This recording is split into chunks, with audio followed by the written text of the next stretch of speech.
Welcome everyone to today's episode where we're going to jump into Diandra's immigration story, which I am so excited for. I've been looking forward to it all week.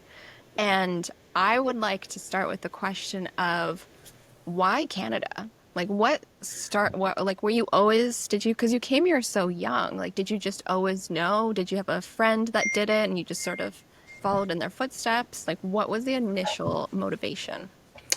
So the initial motivation, and oh my gosh, I'm gonna date myself here, but also call myself out as a total nerd. But the initial motivation was that I was like really, really, really bound and determined that like my career path was accounting, and I did all this research. This is me in grade 9 and 10, by the way, like 14, 15 years old. I'm not even joking. This is me in grade 9 and 10 researching colleges and universities. I knew it would be to be let me go back because to be quite honest, I had no actual clue about Canada when I was looking at colleges and universities. Like, Canada was not on my radar. Like, we in the Bahamas, for those of you that don't know my home country, we are really close to the US. So my only experience had been with the United States. And so in grade 9, my high school, my alma mater, go Sockers, Big Red Machine, we have like a career fair where we have alumni come and like tell us about their career path, where they went to school. That's also around the time that they start introducing us to like colleges and universities and what you need to do to prepare. And so I was super interested in accounting, and we had this alumna come and she talked to us about how she got herself started on her journey to her CPA. And she had gone to Dalhousie. She was in Nova Scotia at Dalhousie, and so I got fixated on Dal. I was like, what's Dalhousie? I looked them up and everything. I started researching.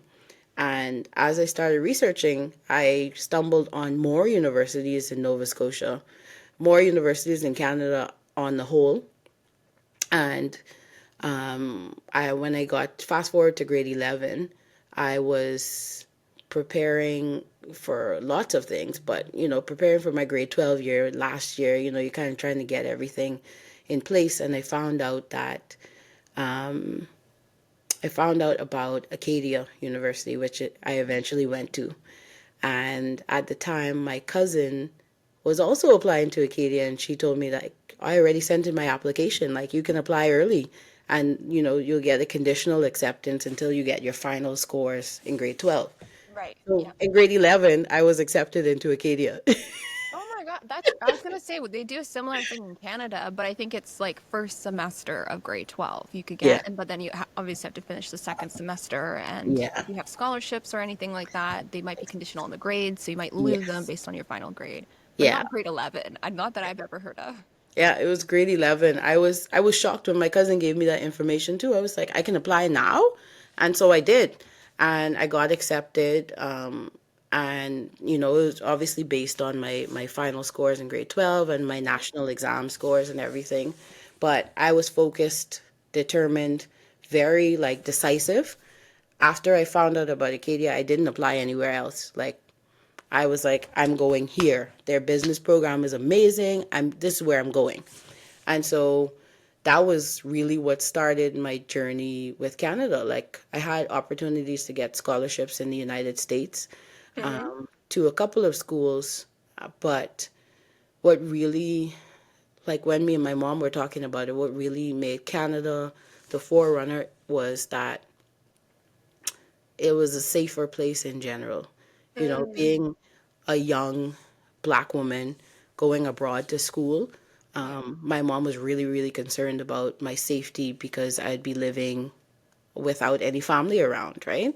Yeah. No kind of support system per se from anybody that was familiar to me. And Hmm. so when we, inquired about Canada, she had coworkers that had gone to Acadia. One of her best friends is actually an Acadia alum as well.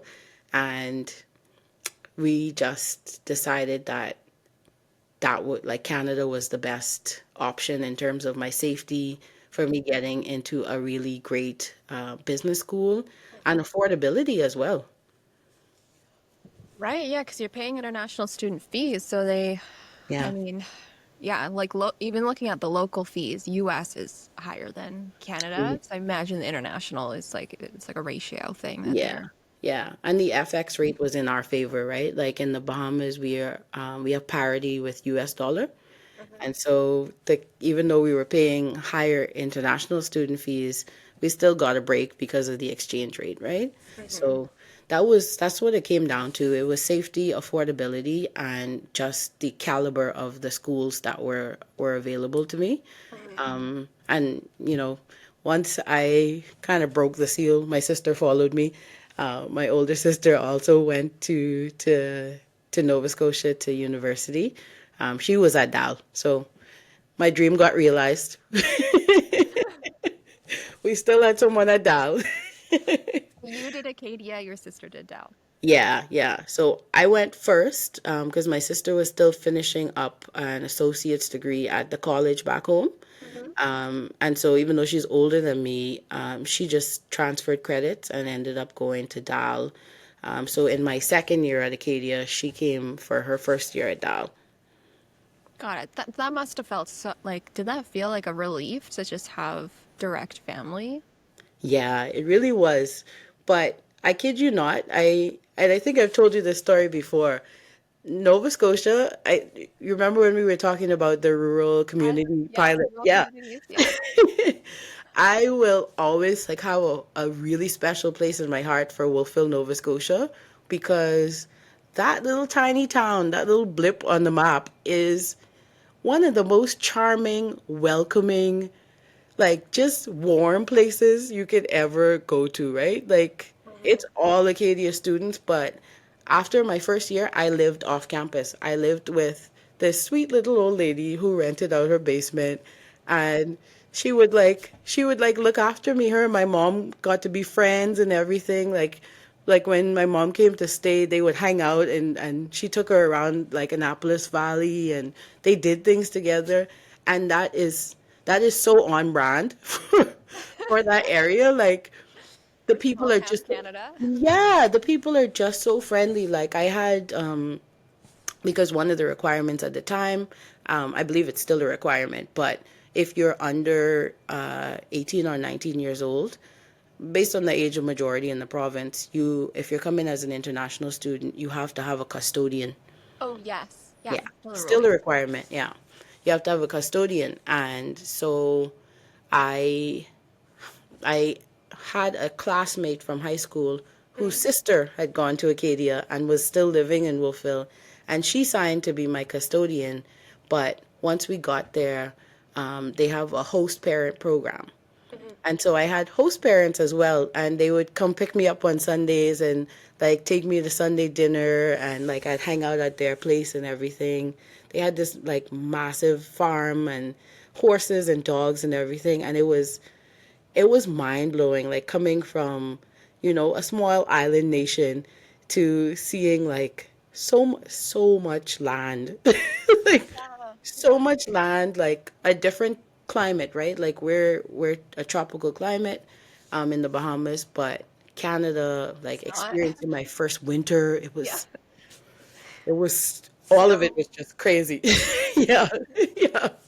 All of it was just crazy, and having that like welcoming experience with so many people from the town and the community made a difference. Like my host parents were there. I knew I could call on them if I needed something. Mhm. Like my friend from high school, her sister was there and was really supportive, as well. And just the school had so many things in place to help us along the way, and that made it like easier, the transition easier from like not being with my parents anymore, not Yeah. having my sister around every day. That made the transition a lot easier. Well, that's so important for any kind of young student, especially when you go from like high school to university or college. Like it's just a big one of those big life transitions that Yes. happen. And I don't know, it's filled with stress and anxiety. And if it doesn't go well, I've just heard of things where people just don't feel that sense of safety and comfort and support. So, yeah, Yeah. I'm so glad to hear you had such a positive Yeah. experience and that the university did have all these things in place Oh to yeah. support their students. Oh yeah, like tons. So we had an international student center, and oh my gosh, the people, like, they had activities upon activities for us to like get integrated with Canadian life and everything. Like the first time I ever went skiing was through the international center. Like they'd have a ski trip every year. They had, we had constant potlucks, so like we got to taste like food from different cultures. It was great. It's awesome. That's so nice. I'm Yeah. like, oh, I wish we had that like now as adults. No, can we just have a cultural potluck as That's an so fun. adult? Can I go back to university? Oh, sometimes I wish. Oh my gosh. Like the response the like you still had to be responsible, but there was less pressure for sure, right? Like you just had to study and do your best and get good grades and Yeah, and build connections and build community and yeah, and and then real and life do hits. that. But yeah, that was what interested me in Canada in the first place. So I got accepted in grade 11 and did all my grade 12 year, and then summer came and it was time to get myself sorted out to actually proceed to Canada, like apply for my study permit. And similar to the process we have now, you have to prove that there's financial support to afford it and everything. So my mom had to go and get bank letters and all the usual suspects for financial support proof. Mhm. The one big difference between when I applied back in 2000, that was 2005, and now is that we didn't have to have a study plan. Oh, okay. I was gonna say yours would be like such a shoo-in because you would have had proof that you had wanted this since like Yeah, for over a year. So it's yeah, like you were really just narrowed down on this school. So obviously you're very motivated to attend, and it was genuine intent. exactly. Yeah, Because that weight puts so much weight. I saw the stat from I think it was the 2024 stat that 50% of study permits were refused. oh my gosh. Like that, it's literally like a gamble almost now Yeah, putting in your it's study such a permit toss up. application. It's like could go either way. It's Yeah, literally 50-50 right now. And the study plan plays such a big role in that of like, well, tell me that you genuinely want to be a student. Like, why yeah, this school? Why this program? Why not? Is it you can't do this program in your home country? Why not? Like, there's just right. so much to the study plan now. Yeah, there's so many nuances, and then also in the study plan that is required now, it's kind of a way for the officer to assess, like, okay, are you gonna study and then go back home? Like, what is your plan?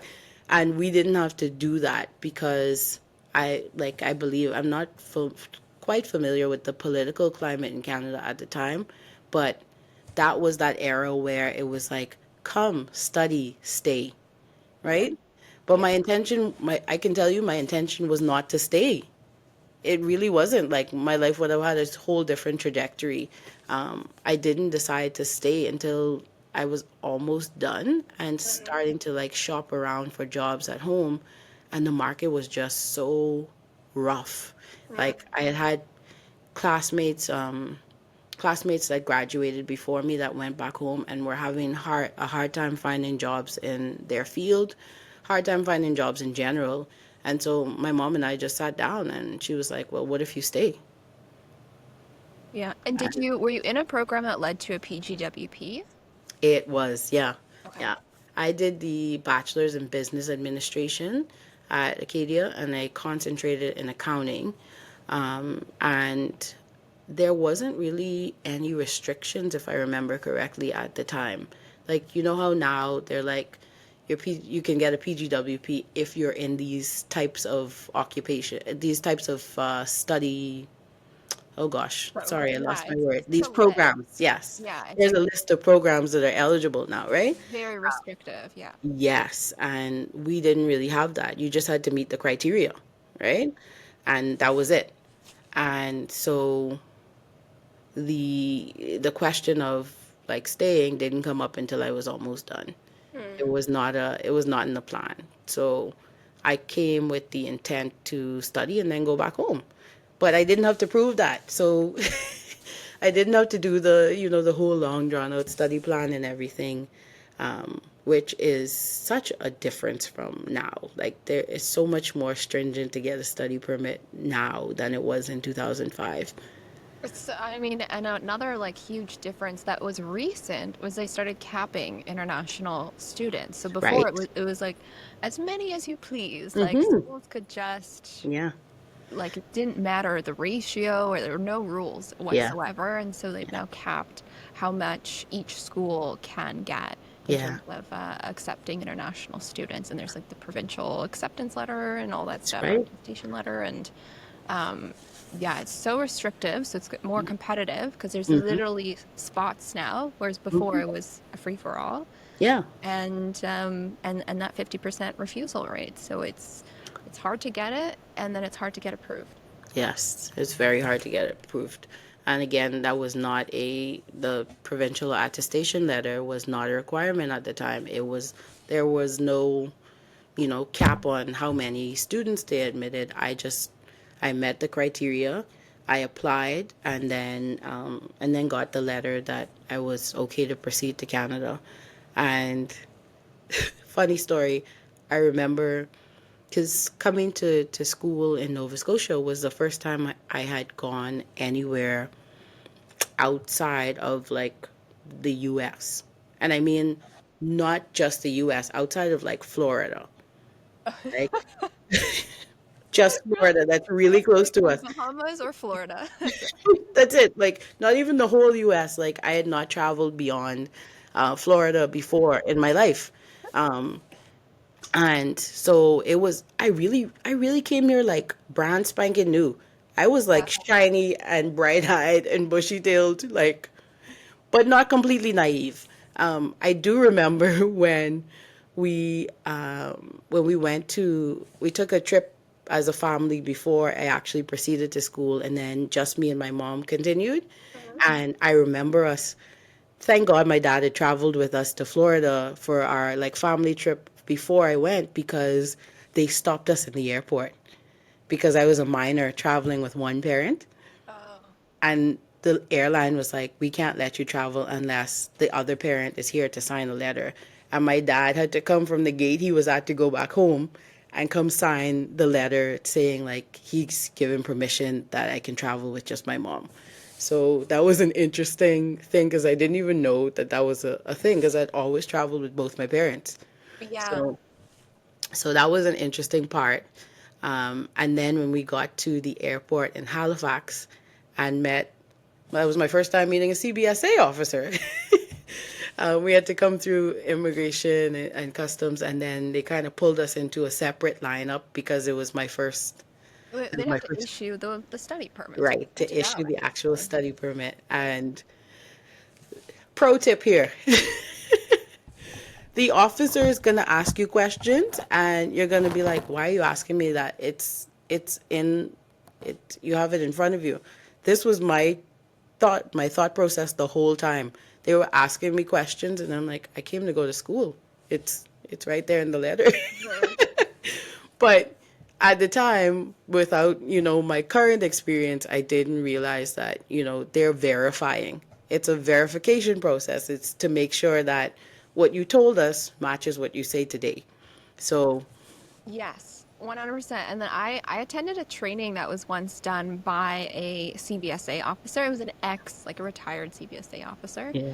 And he said they are literally trained to ask random questions and look at your response. So it does, Hmm. like the content of the question sometimes doesn't matter and it can be really random sometimes. And again, you have that feeling of why are you asking me that? They Yes. are trained to do that and they're looking at your like physical cues, like are you sweating? Yes. Are you like darting your eyes? Are you Yeah. fidgeting? And then they They're go, watching that body language. Yeah. yes. Yeah. Yeah, that's what they're trained to do. So, Yeah. and since I know this, I almost get more in my head, even though I'm not doing anything, I'm just like traveling. Yeah, I'm like a exactly. Canadian returning to Canada, and I'm like, oh my God, I'm like What sweating. if I answer I this question definitely wrong? did something wrong. I just don't know what. It feels like you're being called into the principal's office, right? Like, it was Yes, like, you're like, you know, "Ah," and you're like going through your head, like, what did I do wrong? what did I do Something, today? something, I did something wrong for sure, for sure. Yeah. It was nerve wracking. Like, it was nerve wracking at 17, like, this, like, big, imposing, at least they looked at, like, he looked like it at the time, like, this big, big, imposing guy, They like, are asking me, always like and they're large so men, serious. and they Why are just they so like have a lot of serious? padding too, and like Yes. belts, Yes, like belts. stuff's hanging off the belts. It exudes enforcement. It really does. Like Yeah, it's if you had to personify enforcement, that's how CBSA looks to me. yeah, just like big and things hanging off of things. Yes. Yeah. And they're just like sitting behind this desk and they're so at Yeah, least the officer that I had when I first entered Canada at 17, he was just stern. He was like, "Welcome to Canada." they're having the worst day they've ever had in their life, and they're welcoming you to the country. Like not a smile, nothing. So I was just like sweating. I was just like, "What why is he asking me this? Did I do something wrong? Did I not give him the right documentation? Like, what is happening?" And my mom's next to me, and she's just rolling with it. Like, she was such a cool customer, right? How was your day? She was like, she's like that person that is positive even when you're giving her like, no, I don't want to smile, I don't want to talk, I don't want to chit chat. She is positive even in the face of that. And so She's like, "What a beautiful airport." it was beautiful. It was a beautiful airport. We have Halifax is really nice airports in we have Canada. really nice airports here. So yeah, that was my first experience with a CBSA officer, and it went smoothly. It went smoothly. I can't say that there was anything that really tripped me up. It was just that feeling of like, how come they're asking me that? Like, Mhm, mhm. what does this question mean? So, again, pro tip: just answer what they asked you. Yeah, just take it Don't as overthink it. factual. Like, Yeah. try not to take in their body language and their facial. Like, Yes. they're gonna be like, I think they're trying to be neutral, but they're just coming off as like spooky. Yeah. They come off as like scary and stern, Yeah, but they're literally just trying to be like neutral, not like give you the impression that, hey, like don't take this seriously or anything.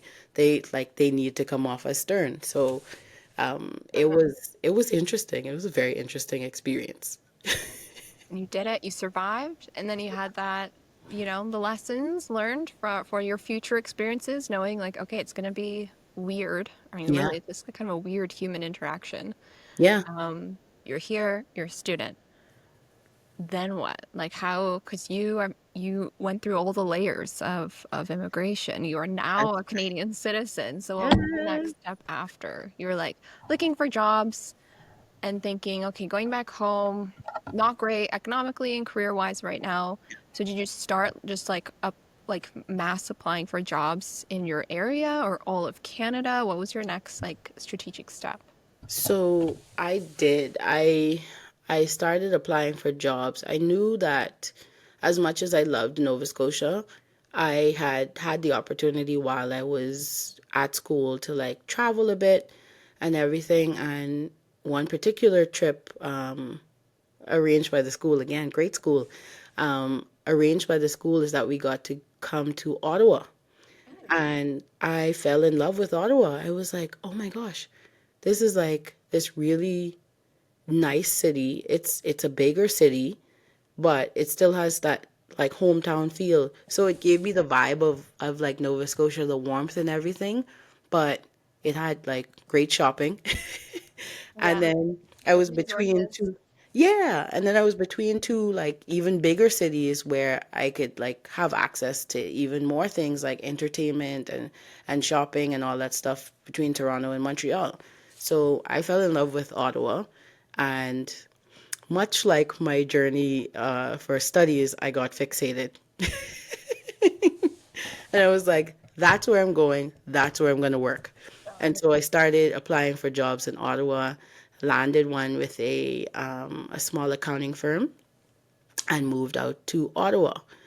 And so during during that, that window after I graduated where I could apply for the postgrad work permit, I did. And I started working and everything. And it took a while. I remember that, like, kind of panicking, thinking, like, oh, well, oh my gosh, like I sent in this work permit application. Why haven't I gotten the work permit yet? But Yeah. I did know that I had the implied status and everything, so I was able to start working even before I got the actual permit. Mhm. But I was panicking. It's a panic when you can't like physically hold it in your hand. Yeah, and I was worried that like my employer would be asking for it and I don't have it yet and all that stuff.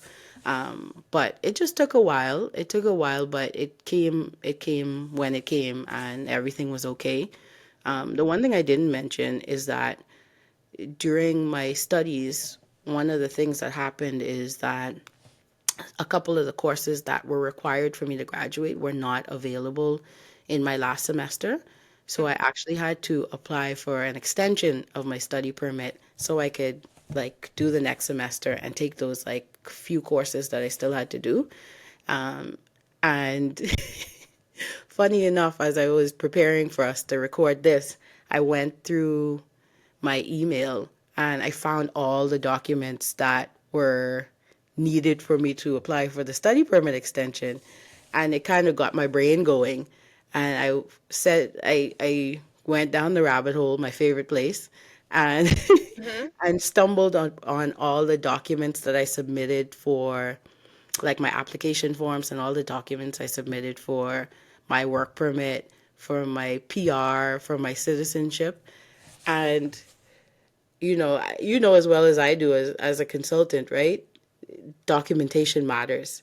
And so that really like brought to my brain how much we have to like drive it into clients to keep every single thing you've submitted. Like know that application package like the back of your hand. Know everything that you submitted and keep a copy of it, right? Because you might need it later for sure. Yeah. And we mentioned, like, when we were chatting before, we're like, keep a copy because IRCC is keeping a copy. Like, they Yeah. have your records. You should have them too.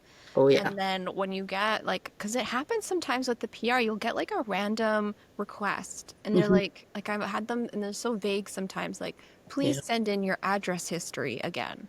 Yeah. And that's it. They don't like red flag like why they're asking for it, like what brought that to their attention. Yeah. But to me, that's always the like hint of okay, something's wrong. Like Yeah. something's mismatched with your other areas. Right. Like we need to really like laser focus on this and Yeah. try to find ourselves Hmm. why they're asking for this. And so having the history is so important. It is. And we know now it didn't like used to be as big of a thing, but in the past what would you say, like 6 months, 12 months, it's Hmm. now becoming like a reason for refusal when you apply for PR and it's not consistent with what you submitted with your work permit, with your study permit, with your Hmm. visitor record, like whatever your past immigration applications were. They That's right. have to be consistent. Yes. They always had to be consistent before, but I didn't see them being, refused on that grounds at the Yeah. level we're seeing now. Like we're seeing many Yes. refusals on that ground. Yeah. Like I feel like before they used to actually give you a chance to just correct it or like inform them of why something was the way it was. Mhm. Um, and again, I mean, it's just because of my personality that I was so like obsessed with documentation. Maybe like my training as an accountant, like you keep everything. I like Yeah. it's hard for me to delete stuff. Like to hit that delete button, I need to like be more than sure that I never need this again. Mhm. And that rarely happens. I Yeah. archive, I don't delete. You can always come up with a scenario of like, What if? what if 30 years from now? Yes. What if in a dystopian future? What if I'm 90 years old and someone asks me what I submitted to get my study permit extension? Could you imagine? I'd be like, I know exactly what I submitted. I And can actually, I that's can a pull it up question, for you. Diandra. Did you submit everything yourself or did you hire anyone? Did you have any like professional guidance? That is a great question. I had no professional guidance. Okay. I, again, maybe just my personality, but I went through those requirements like over and over and over until I understood them. I Mhm. understood exactly what they were asking me for. And as I'll get into later when I applied for PR, I was I was on IRCC's butt, okay? I was calling, I was raising web forms. I was like, what's going on? What's happening? Let me know. Talk to me. This is a conversation. They were like, hey, just give this girl her PR. Yeah. And there are some people like myself who are savvy enough to do it without the help of a consultant. What I will say is that the climate has changed. It is not the same climate that I applied in. And so the help of a consultant, even if it's just to review what you've put together, is so crucial right now because, like you said earlier, Barbara, the that threshold for refusal is not it's not really high. They're going to refuse for things that they wouldn't have historically. Mhm. And so it's worth it to even just get a consultation and make sure that you know what you know if you're going to try and tackle it yourself. Yeah, I think like it's just it's so much, and I specialize in DIY, so most of my clients are doing it on their own, but they're Yeah. coming to me for that strategy and they're coming Hmm. to me for that confirmation Yeah. and the review. Like, and I Yes. can say every single time in any of those scenarios, we always find something that they didn't know or they misunderstood. Yes. It's just like it's almost like it's grown, Hmm. immigration. Like there's so many Yeah. more programs and nuances Yeah. and things you don't know until unless you're actively submitting immigration applications like all Yes. the time. Yeah. Like the fact that they're refusing on those inconsistencies, that didn't used to be a thing. So if No, you're following what your roommate did 2 years ago, which seems recent, not the same. the game has changed. The game has changed. Yeah. Hmm. The climate is not the same. So, like for listeners out there that are wanting to, and I know most of it is an issue of affordability, right? Yeah, that are wanting to tackle their application themselves, it is possible. But at the very least, I would recommend that you have a consultation with an immigration lawyer or an RCIC just to make sure that you know what you know, Mhm. and make sure that you are getting every single thing that you need to have in that package in there so that you don't get refused for like the smallest of things, right? It's the Like that's silly mistakes. heartbreaking.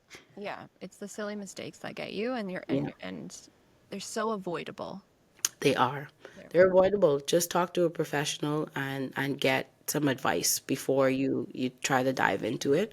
And again, like you said, Barbara, like you do a good chunk of your business just doing review of applications, right? And like Mhm. kind of making sure that there's nothing missing and all that stuff. And many consultants do that. So if you're looking at consultants conscious about costs, like reach out and see if they have that document review service. Mhm. Yeah, it's so easy and it's so valuable. Like there's always going to be value going to a really good immigration professional, Mm-hmm. um, and making sure they're licensed before that always like sadly catches people still to this day. I do have people coming to me who dealt with, they call them like agents or things Mm-hmm. like that. Like they're not actually licensed. Yeah. So it's free to check if someone's licensed. It's all public. And Yeah. if you have any questions, you can always comment below or DM us on our social channels and we can guide you how to confirm that who you're speaking to is licensed Yeah. for That's a sure. really important note. Yep. It's a really, really important note. Like make sure the professional you're talking to is actually a professional. Yeah.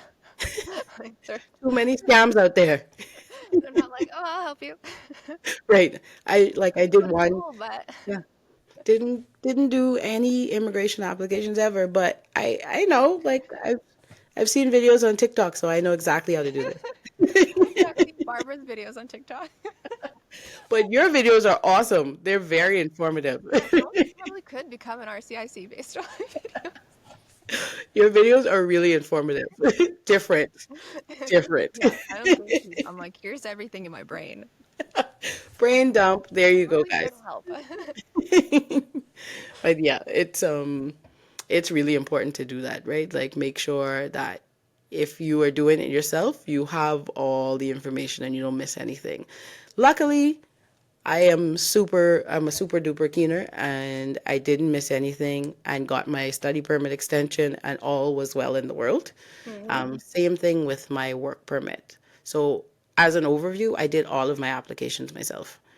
Perfect. And your Straight up. PR, what PR program did you go under? So you started work, you got a job in Ottawa, Yeah. started work there, and it was an accounting firm. So could you go, were you like bookkeeping or like an assistant? Like was it straight into a skilled role or did you have to work your way up? No, I had to work my way up. I started off as a seasonal hire for Mm, tax season. mm. So it just kind of like all the stars kind of aligned, right? Like most accounting firms will hire during tax season, hire extra people. And so I started in the admin department. So I was like putting together tax forms. And at the time, my firm was implementing this completely new program where we like scan documents, like we were getting into paperless. And so I spearheaded that. And that was really cool, a great way to learn. But I knew I wanted to get into like the skilled part of what I studied and everything. But I did have to work my way up. I started out as an admin assistant, and then Which is skilled yeah, based on the NOC today. Admin assistant is skilled. yeah, Yep. Yep. absolutely. It takes a lot of skills, especially like because you're kind of a jack of all trades, right? Like Yeah. you have to learn so many different things to be an executive assistant or an admin assistant. Mhm. So definitely skilled work. But I started off in that department, and then after tax season, I got hired and started working as a bookkeeper, and continue with that for the rest of my oh God, here's Life? the drama, the rest of my life. Here's the drama that happened. So my post grad work permit, I got my full 3 years. Right. I got the full 3 years on the post grad work permit. I my 1 year of full time work experience in relevant work experience came and went, and I didn't apply for my PR. Why? Affordability. It was Okay. just like ugh, this application costs so much. Like let me just and remember I was entry level, so I wasn't making a ton of money or anything. Right, And right. I was by myself here in the country and all that stuff. And now adulthood had hit, right? So I had rent to pay, I had bills to pay, all this stuff. And so every like I had to like keep saving to be Yeah. able to do all of the things I had to do because I think what people forget is it's not just the government fee that you have to pay. It's Yeah. photos, it's like all of the extra stuff that they ask you for, like making sure your passport is up to date. Like, do you have to pay, Medical, right, medical exams? police Do you need to go clearances. get police clearances? All of these things cost money. Yeah. And for me, it was a constraint. It was a financial constraint. And so my 1 year of full time experience came and went, and I didn't apply. And fast forward to, you're gonna laugh. I Fast know. forward to about 3 weeks before my work permit was about to expire, because I had forgotten. You've Like, forgotten? I forgot. Can you imagine? Because I was gonna say, I was like, were you at the 1 year milestone? Were you like, oh, I'm now eligible to apply? Like you, that Yeah, was an awareness you had, but you're like, yeah, ah, but I gotta go do yeah. I language, need to do blah, it. medical. Da, I Right. don't have the, it's probably like what 2,000, 2,500, all the documents plus the processing fees. Yeah, and remember the language test. The language test is not free. Like, No. and mind you, I was irritated by it because I was like, English is my first language. Why am I taking a test to prove that I speak English when it's my first language?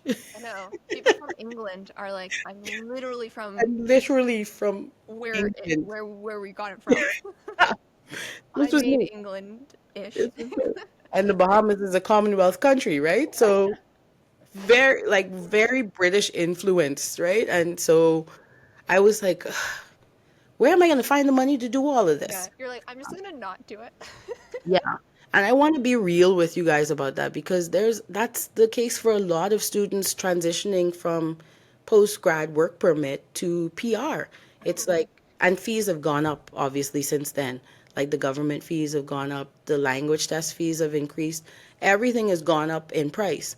So for those of you out there that are students and thinking about this, what I'll say is The earlier you can start preparing financially for it, the better.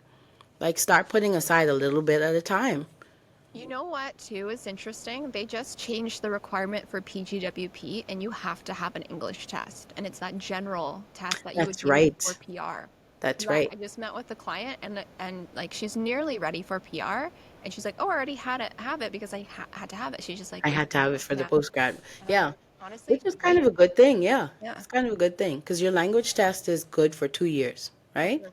So if you're applying after you get that 1 year of experience, then It's still it's good. still valid Yeah. and you're fine. You don't have to go pay for it again. We didn't need that for PGWP when I was doing it. We didn't need the language test. We just Yeah, needed it's it for so PR. new. It's such a Yeah. new requirement. It's Yeah. That's a yeah. great tip. Yeah. Yeah, and good to know that you do need it now. So like be aware and be like studying if it is a worry for you, like Yeah. if English isn't your first language, be studying while you're studying, which sucks. Yeah. It's like you're already studying, your But you need topic. to study some And then extra. on the Yeah. side, just study some English because you don't want to have to do it again. That's Yeah.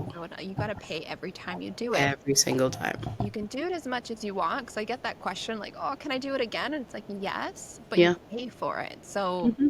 try to make the first one worth it. Yeah. It really makes a difference. Try to make that first one worth it. And I can also tell you that again, as a difference between when I did it and now, the IELTS test, which is what I took. Oh my gosh, it took so long to get the results. They were sending it by snail mail too. Oh, So now how even when people I get did it, it was snail mail. like how people are getting digital results now, I'm like, whoa, wow, I wish that was around when I was doing Yeah, it's like it. 3 days now, and you get it. I was like, it's more like 3 to 4 weeks. It was like a month before I saw it come in the mail, and I was checking my mailbox every day because again, I forgot. This is the I'm gonna be real. I have to be real because as a consultant now, I advise my clients to like prepare in advance. Yeah, Don't forget. Like we even have that process set up where we remind you, like, hey, your 1 year of work experience has passed. You should be thinking about your PR now. Like, let us know if you need assistance. But I didn't have anybody doing that because I tackled my own application. right. So again, the benefit of a really good consultant is that they'll reach out to you. They'll say, "Hey, you're eligible for PR now. All right, like let us know if you need assistance. Let us know if there's anything we can do to help you get started." And you have that little reminder. But I ended up forgetting, like just in the course of Hmm. lifing, and it was about 3 or 4 weeks before my work permit expired, and I was scrambling. Like I remember talking to my employer, and telling them like I might have to stop working, and I was like, I was like, at the time I was a department of one for a long time, Hmm. and we had just started getting more people in my department and everything, and so there was a lot still on my plate. And so my employer was gracious enough to write me a letter to support my application and say, like, you know what, Deandra's really crucial to our operations.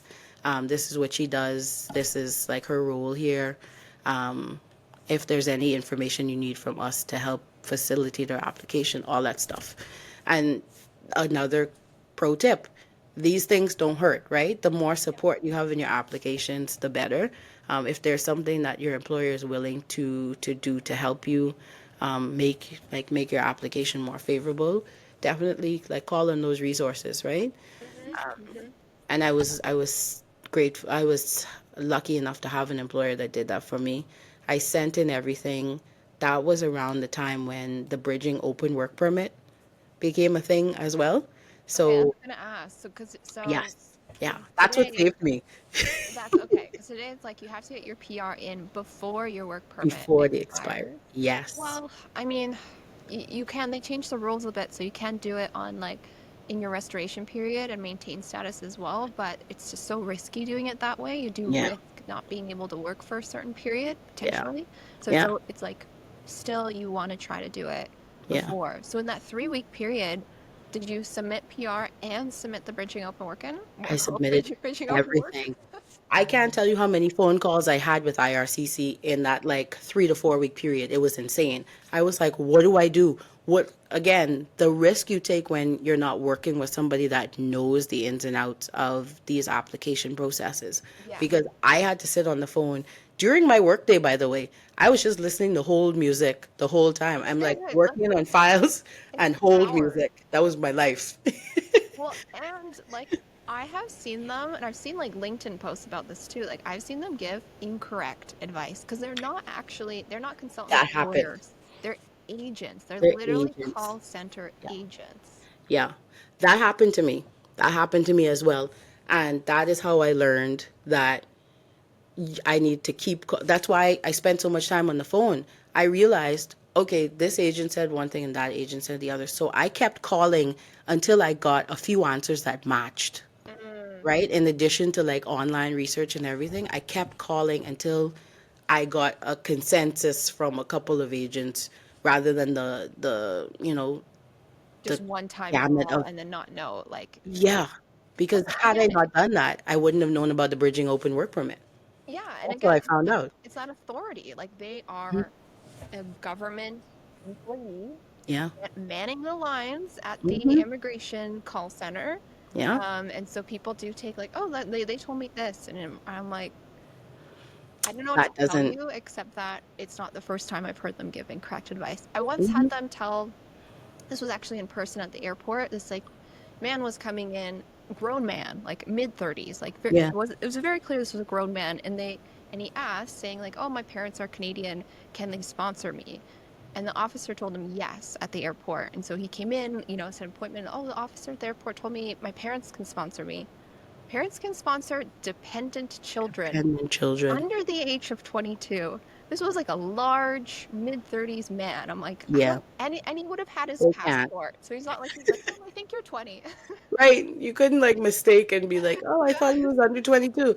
And again, Yeah. you're stuck in that weird situation where you're like, I don't know what to tell you, but that is not the law. But that's And not the an law. officer is not a lawyer, a professional. It's not RCIC. They are officers. Like they know a little bit about a bunch of stuff, and Hmm. you don't seek legal advice from an officer or a call center agent. That's right. Yeah. That's really important to note that the reason like things got held up because I had my application forms already.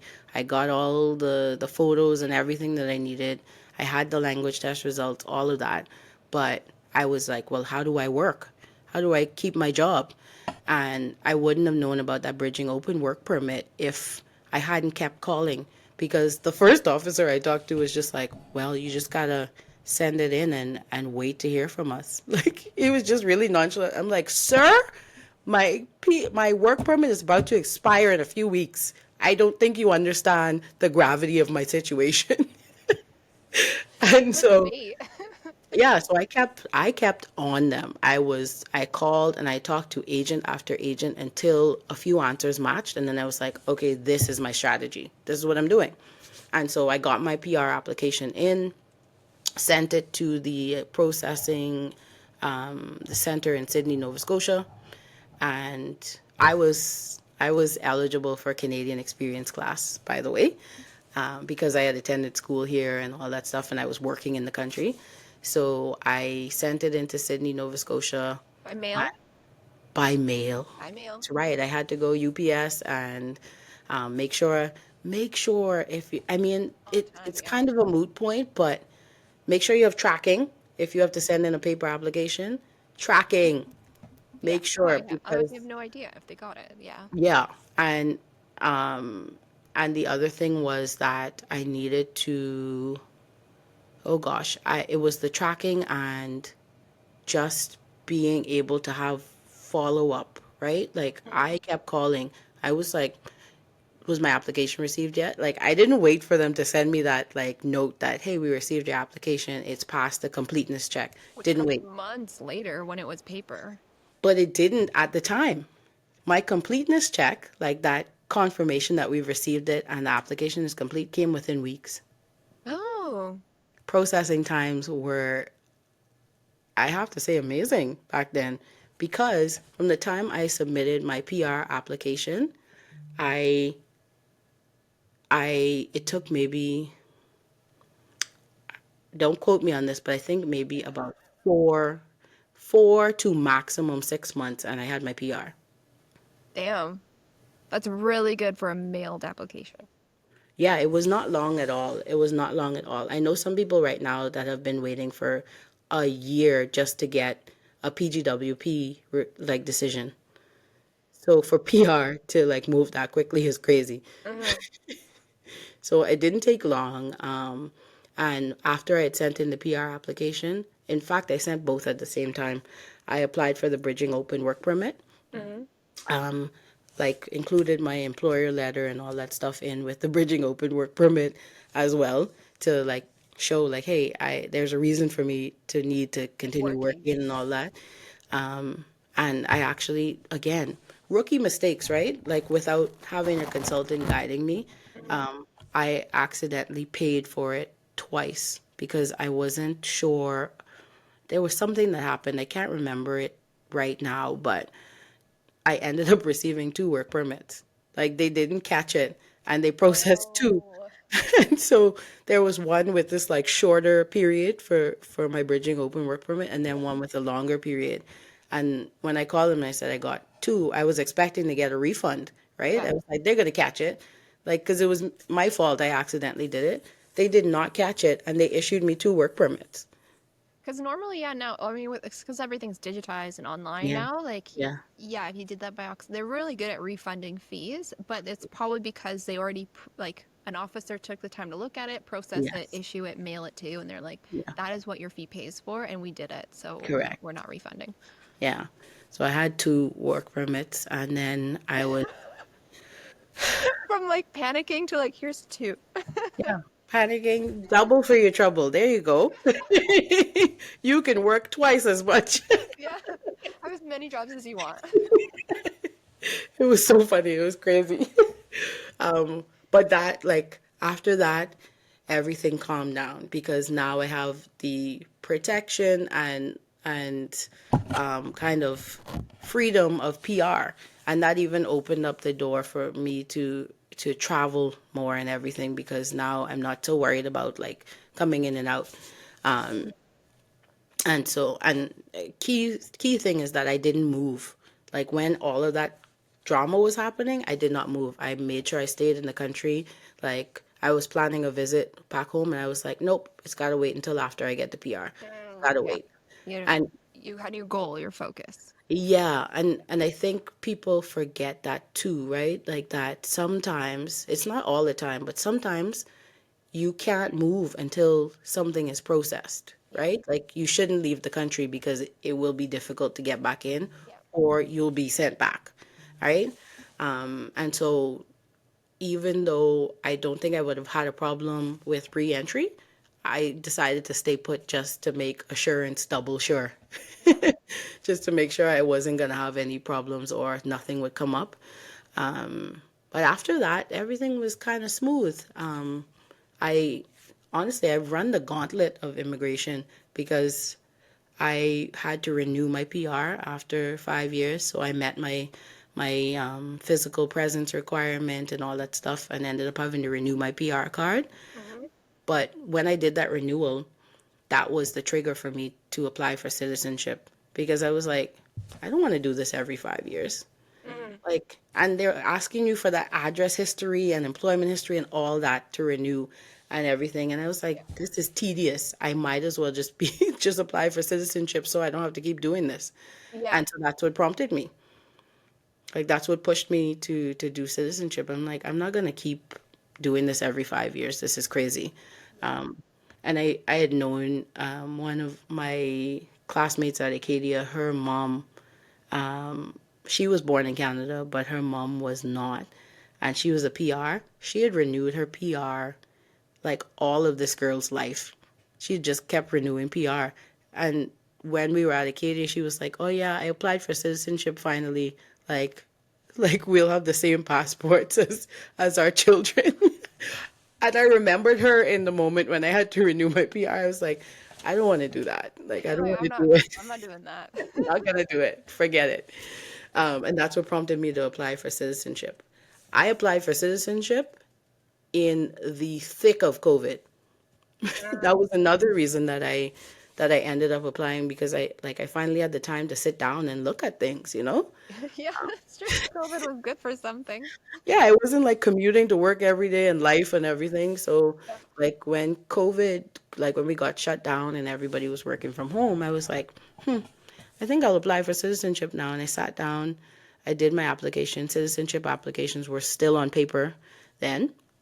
That was in 2020, and that made me realize that my passport from the Bahamas was expiring. So I started to deal with this stuff in like April or May of that year, Mhm. but didn't get to send my application until late in the summer, like end of July, early August, because I had to wait for my passport to come, like my new passport to come, Yeah. and my driver's license needed renewing. So all of this stuff, people, you got to think about this. They Yeah. need valid documents, right? You're again, because refusals are happening for small issues. Don't send them a passport that you know is expiring in a month. Like just get the passport renewed and get it done. Yeah. So all of that stuff I had to take care of before I sent in my application. I got a new passport, got an updated driver's license, and sent it in late in the summer.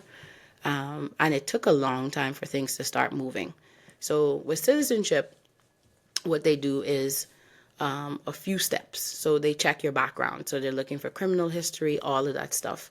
They're also taking that time to look and check for consistency between what you said in PR renewal and your original PR and all that stuff and make sure everything still jives. Because they do ask you those questions again, like give us your employment history, give us your residential history, all that stuff. Hmm. And so they did the background check fairly quickly because I had like a view of it. Like COVID made them move a lot of services online, including citizenship. Even though I applied on paper, after a while they sent the invite so I could use that portal and Yeah. actually track my application for citizenship. And so I could see like, oh, they did the background check, like they checked my documents and everything's there, but everything else was in limbo for like a year and a half. Yeah. Delayed so many things. Yeah, it was like a year and a half. And then what happened is that around November, December 2021, they sent me an invite to they said, like, prepare for your test. You're going to do a test, like, come and, like, your, book your test date Citizenship because, test. Yeah. yeah, because they had moved that online too because of COVID. Yeah. So I think that's probably what held up my application for so long that they had to They're figure out, converting, yeah, to online. yeah, they had to figure out, well, how do we like facilitate the citizenship test now? So I did that really early in December of 2021. And I, a little humble brag, I probably almost got a perfect score. What do you mean, probably almost? Yeah, like they don't tell you what your score is, but I was so confident about every answer. I was like, it was only one question that I was not sure of, but everything else I was like, I aced it. And that was because I did, like, again, I'm a keener. I Yeah. went online and found every possible question they could ask you for the citizenship test. Like, I had the book, like, I got the physical book in the mail, but I did, like, a lot of practice tests online and everything. So, preparation, guys. Like, you want to make sure that you know everything that there is to know, and like kind of brush up on the types of questions they're going to ask. I talk with my hands so much, right? The types of questions they're going to ask and the areas they'll cover in the citizenship test. What happened after the test? Dun dun dun. Kidding. Citizenship. No, after the test, everything started moving really quickly. I took the test in early December, and obviously, government agencies, most things are going to pause for the holidays. So I didn't expect to hear from them really quickly, but I did. I heard back about the test, and in the first week of January, I got the email and I remember where I was. I was like, I had just dropped my friend off at her apartment and I looked down at my phone. I saw the ping, like there's an email, and I saw IRCC on there. And I looked at the letter, and the letter was like, "We're inviting you for to take your citizenship oath." And I was like, my friend had already gone back to her apartment, and I called her, and I was like, "Oh my God, I just got invited for my ceremony." And it was the next week. Wow, that's so quick. Things started moving really fast. Like I had been waiting a year and a half just to hear about the citizenship test. Yeah. Like I'd been waiting. It was just a waiting game. I had submitted everything. They said, "Yeah, we got it. It looks complete." And then I was just waiting and waiting and waiting. And then all of a sudden I wasn't waiting. All of a sudden, I was All a of a citizen. sudden things were moving. I got that email in early January, and by the next week I was taking my oath. And that process was different again because of COVID. They had virtual ceremonies only at the time. And Hmm. so I attended my ceremony virtually, which was a lot of, again, waiting. They asked us to log in at a certain time, but it was a ton of like, they let you into the Zoom room and gave you some instructions. Then they were like, yeah, just sit on the call.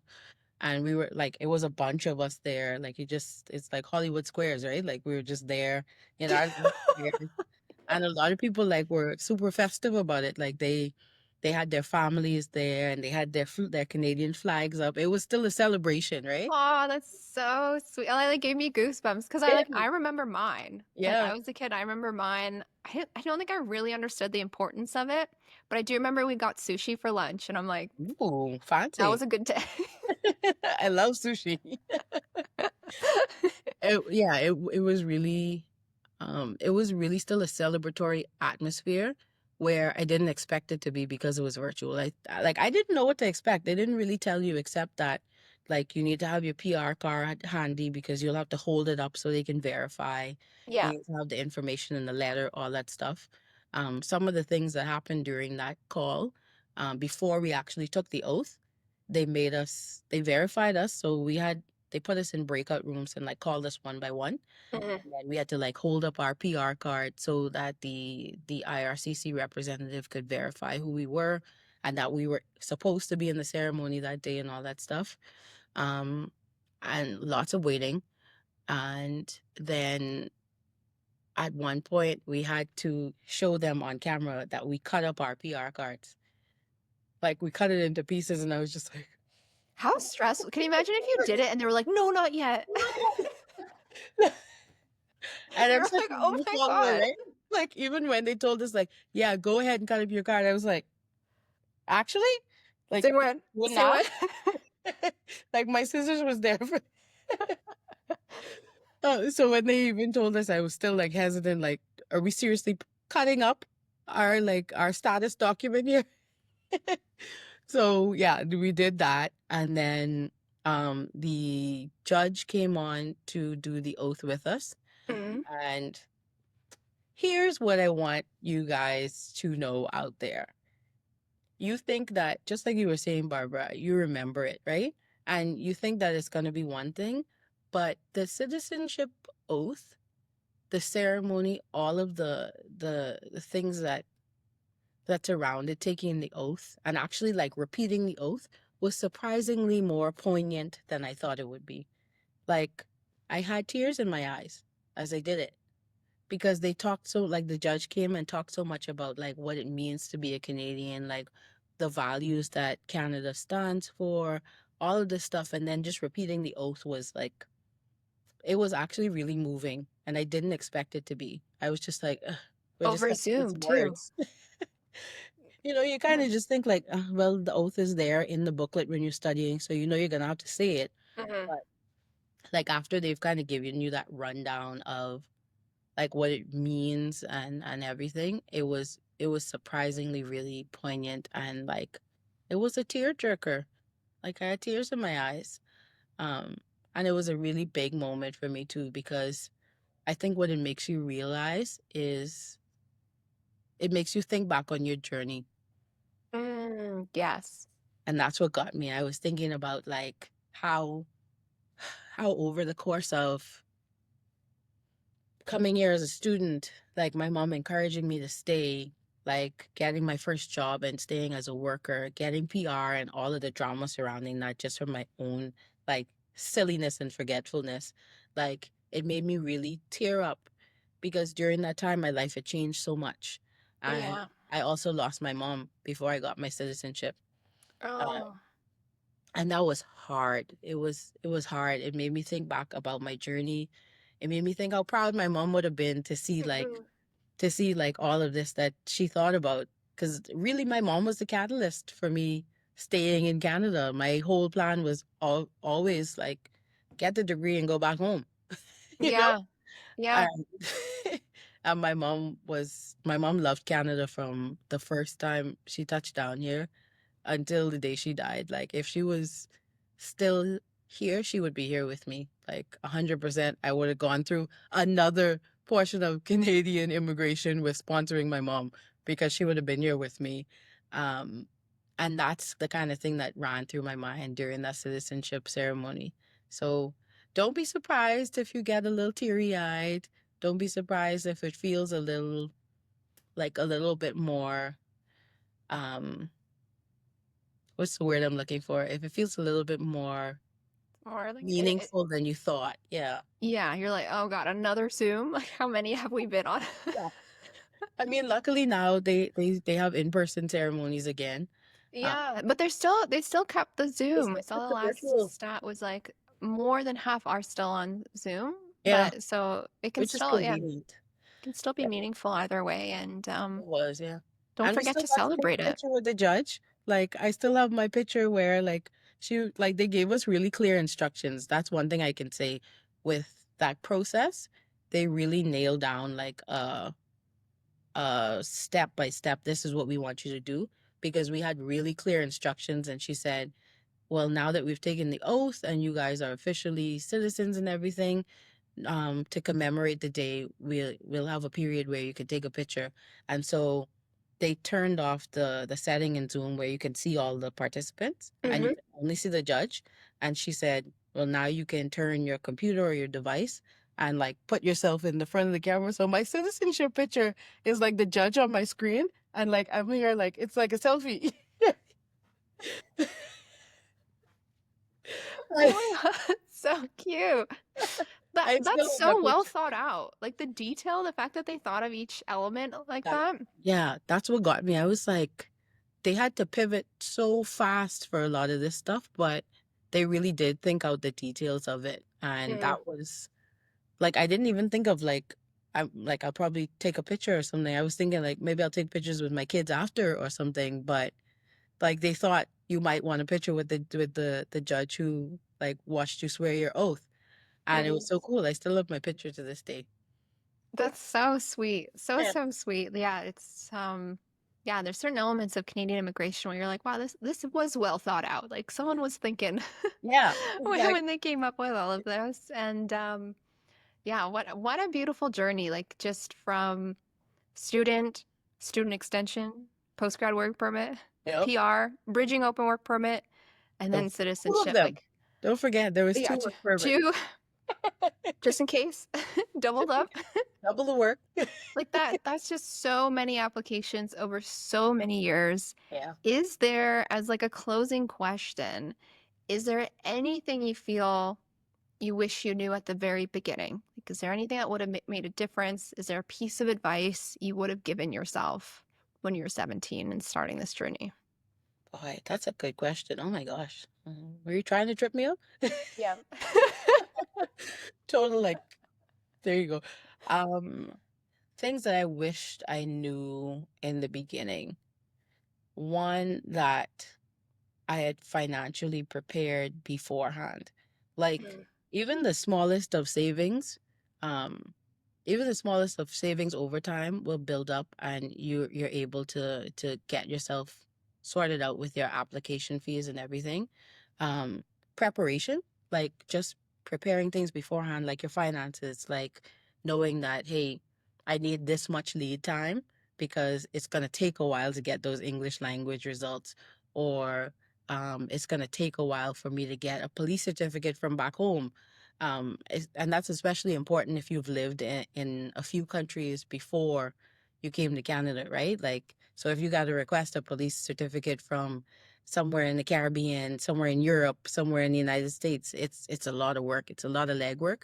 And of course, government red tape will hold you up in some of those places. So Hmm. I think like just the value of preparation, both financially and with like timelines, and the value of documentation, which I obviously knew at the time because I still have my application document.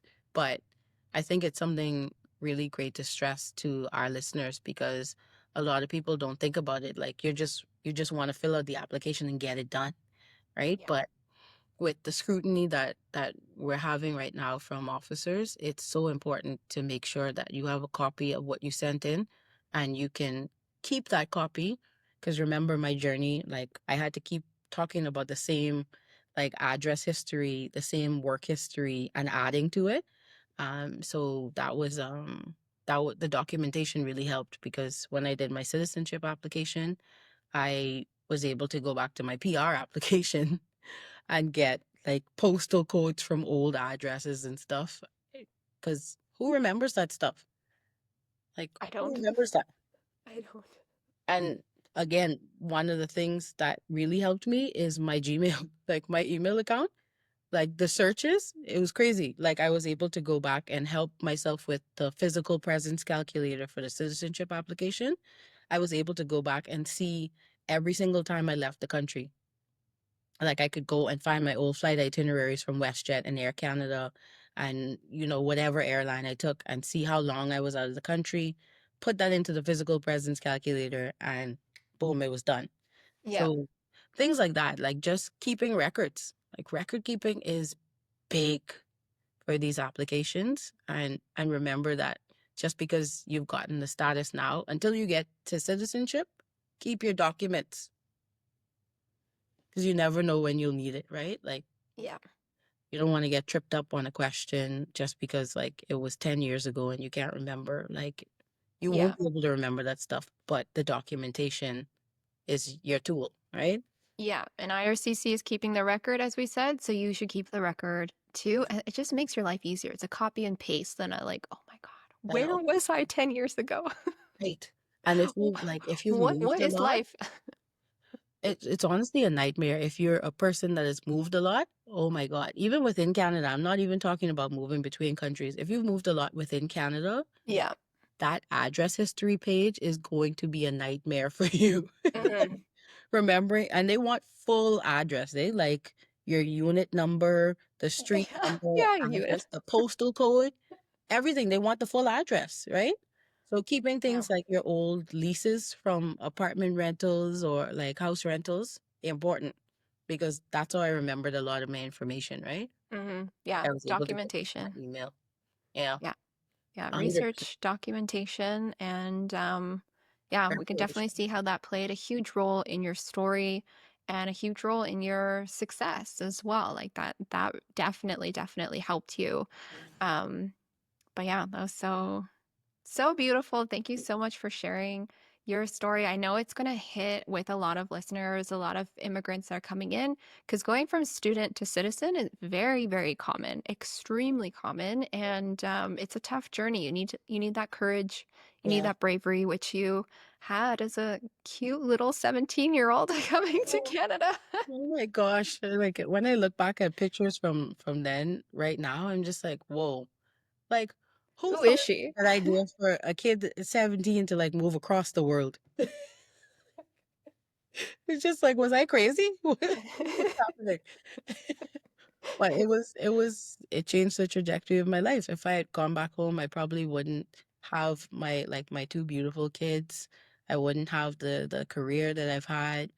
I wouldn't be an immigration consultant, and that has been so enriching. Like, from your own experience that like it just feels so good when you get to help a client, especially when they've had a difficult journey. Hmm. It's so good. Like you get that warm, fuzzy feeling when you help them get to the end of a journey. So, Yeah. Oh, 100%. It's helping people is just what we do. It's yeah, just, yeah. yeah. Immigrants helping immigrants. That's the RCIC career That's trajectory for cool. sure. Join us next episode. We'll be going through someone else's journey, all the while giving tips and insights to how you can actually, benefit from this information. You got to work for it. As Yeah. we've seen here, we need to prep and be on top of things. So, thank you Yeah. for listening, and we'll see you guys next time. See you next time.